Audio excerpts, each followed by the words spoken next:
Hello everyone and welcome back. We're talking about investigation 10. This is compound experiments. So it's basically, this is another one that's going to help you out in your biology, chemistry, all of your experiments that you're doing.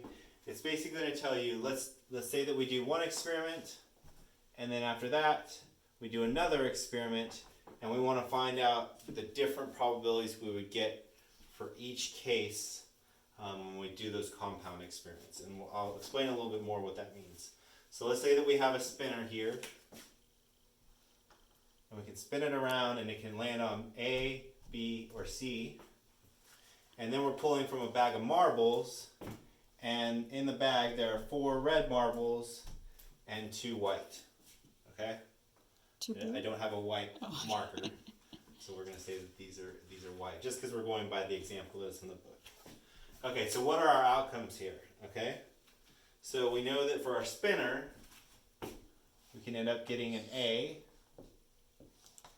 a B, or a C, right? Obviously those are the 3 different ways you can spin it. A, B, or C. And then we know for a marble, we can either get a red or a white. So for each one of these A, B's, or C's, we can get a red or a white.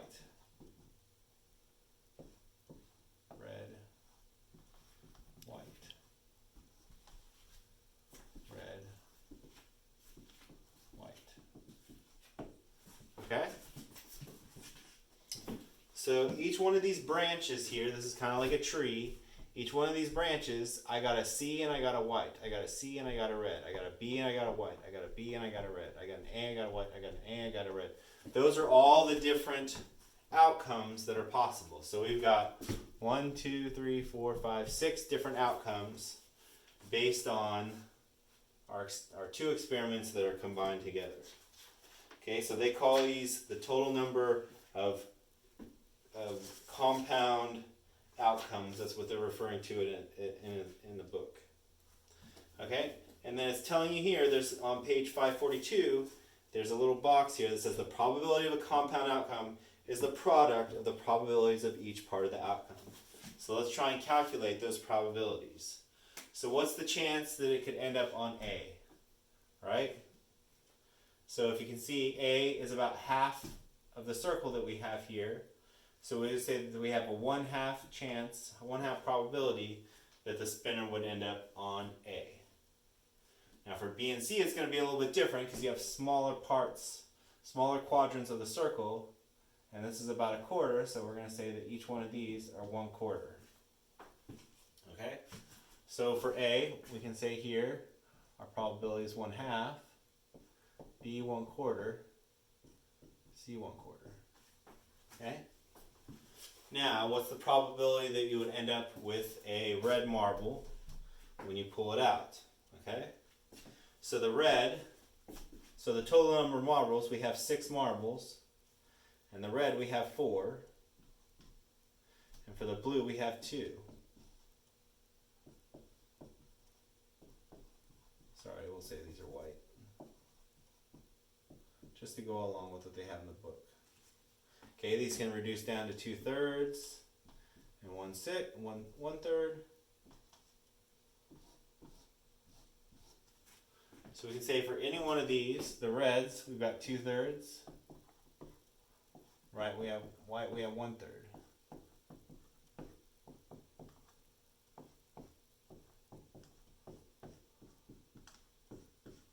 Okay? So now it's telling you that the probability for any one of these branches is going to be one of the outcomes times the other outcome. So here we have A times red, 1/2 times 2/3. So we're going to end up with 2/6, which is going to be equal 1/3. Okay? Here we've got white, 1/2 times 1/3. We're going to end up with 1/6. Here we've got 1/4 times 2/3. So we're going to end up with 2/12, which is equal to 1/6. Okay, here again we've got 1/4 times 1/3. So this is going to end up with 1 over 12. Okay, and then this one should be the same. Got 2 over 12, 1/6.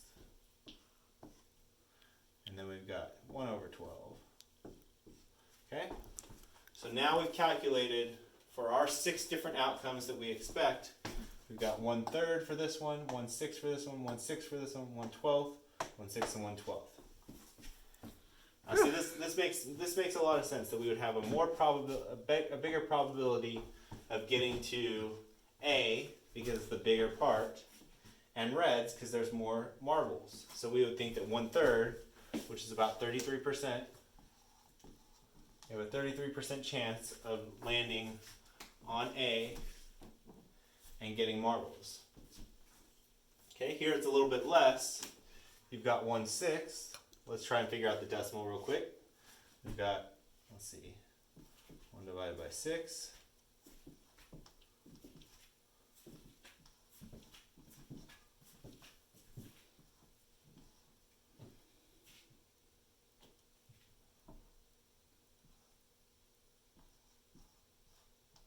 So it's going to be 1.66, so it's about 16%. Okay, same thing here, 16%. Now 1/12, let's figure out what that is.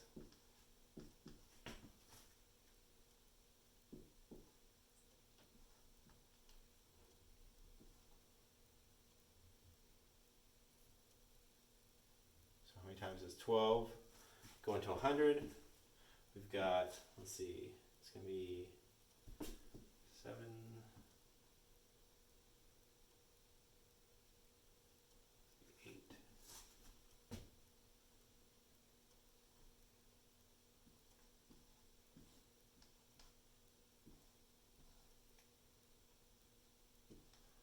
We'll just say like 0.08%, 16%, and then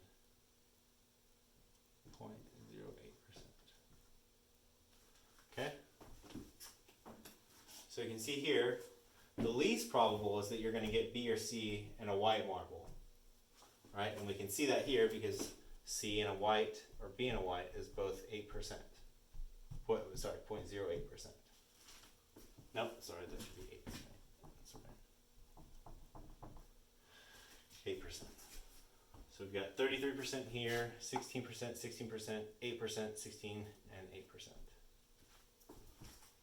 Okay? So we can fill out that table. Let's see. We'll go ahead and draw the table here.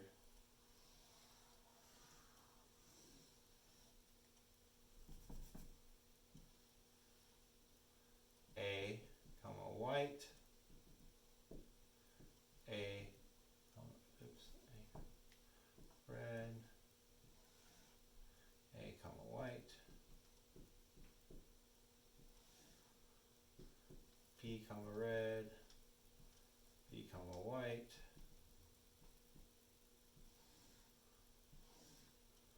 C, comma, red, C, comma, white.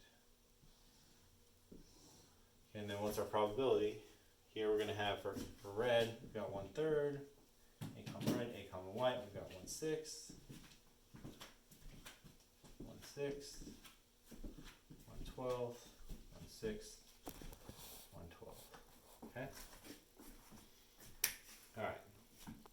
So, just to kind of reiterate things, let's go on to lesson 101, number 9.